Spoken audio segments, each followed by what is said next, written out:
நமச்சிவாய. நாம் சென்னையில் அமைந்திருக்கும் பாடல் பெறாத சிவஸ்தலங்களை எல்லாம் பார்த்து கொண்டிருக்கின்றோம். அந்த வகையில் இன்று நாம் பார்க்க இருக்கும் பாடல் பெறாத சிவஸ்தலம் திருவல்லிக்கேணியில் அமைந்திருக்கும் தீர்த்தபாலீஸ்வரர் திருக்கோயில் பற்றித்தான் நாம் இன்று பார்க்க இருக்கின்றோம். திருவல்லிக்கேணி கிருஷ்ணாம்பேட்டையில் இந்த கோவில் அமைந்திருக்கின்றது. லாயஸ் ரோட்டில் உள்ள ஐசோ ஷாப்பிங்கில் இறங்கி அங்கிருந்து இந்த ஆலயத்துக்கு நாம் நடந்தே செல்லலாம். இந்த ஆலயத்தின் மூலவரின் பெயர் தீர்த்தபாலீஸ்வரர், தாயார் மகா திரிபுர சுந்தரி, விருட்சம் தலவிருட்சம் வன்னி, தீர்த்தம் கடல் தீர்த்தம். இந்த ஆலயத்தில் சிறப்பான விஷயம் என்னவென்றால் சூரிய பூஜை. மாசி மாதம் மகா சிவராத்திரி தினத்தன்று சூரியன் தனது ஒளியை சுவாமியின் மீது பரப்பி பூஜை செய்வது மிகவும் சிறப்பான விஷயமாகும். இந்த ஆலயத்தை பற்றிய ஒரு தகவல் என்னவென்றால், இங்கிருக்கின்ற விநாயகர் அனுஜை விநாயகர் என்று அழைக்கப்படுகின்றார். நெய்வேத்தியம் இவருக்கு சர்க்கரை பொங்கல். இங்கிருக்கின்ற விமானம் கமல விமானம்.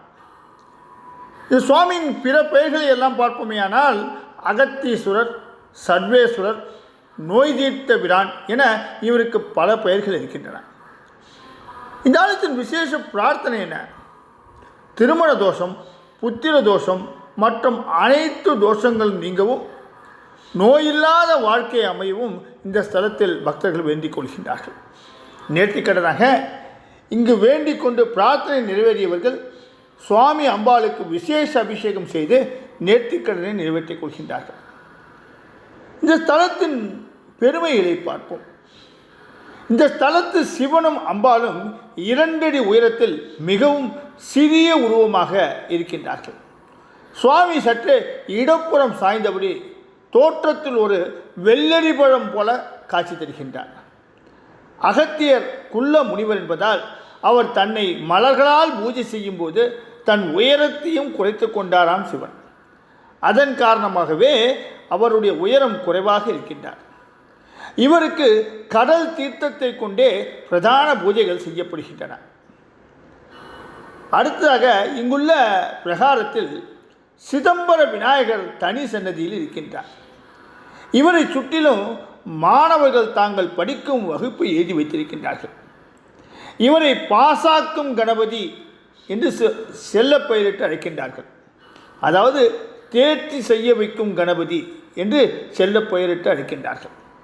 மகாமண்டபத்தில் லட்சுமியை மடியில் தாங்கியபடி நாராயணன், சூரியன் ஆகியோர் சுவாமியை நோக்கியபடி இருக்கின்றார்கள். தட்சிணாமூர்த்திக்கு எதிரே மகிடம்பூ மரமும் விநாயகருக்கு எதிரே வன்னி மரமும் இருக்கின்றது.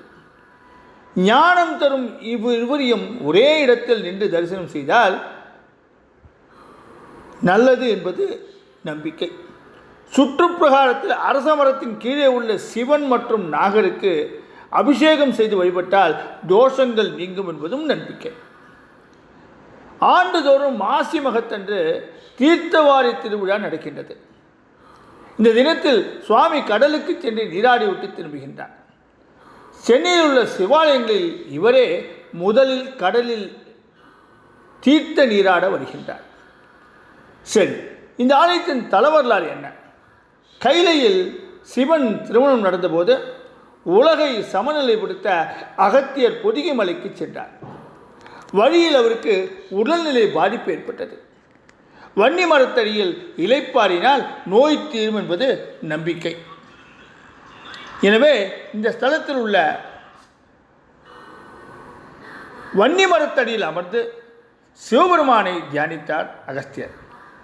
அவருக்கு காட்சி தந்த சிவன் வங்கப் பெருங்கடலில் நீராடி அதன் தீர்த்தத்தால் தன்னை அபிஷேகம் செய்து வணங்கிட நோய் தீரும் என்றார்.